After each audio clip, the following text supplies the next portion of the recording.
As I have always said, the richest place under the sun is the graveyard, because great minds are buried there and composed songs are buried there. Leaders that were supposed to be are buried there. In this case, on the loss of Soul Jah Love, we've just lost another hero, which even my government confirmed as a legend of our time, looking at the edge of coming from nowhere to become a somebody.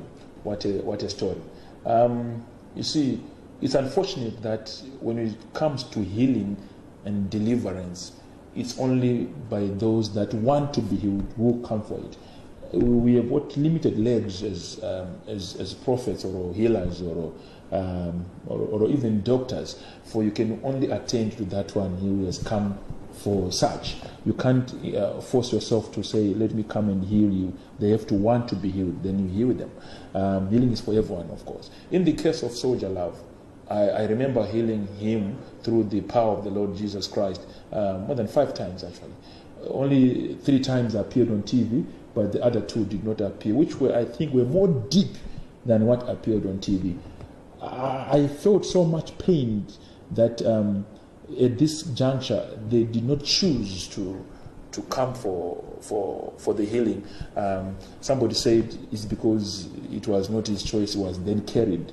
But you know, sometimes you look at history and then follow history so that you can have a breakthrough. But these are just words now.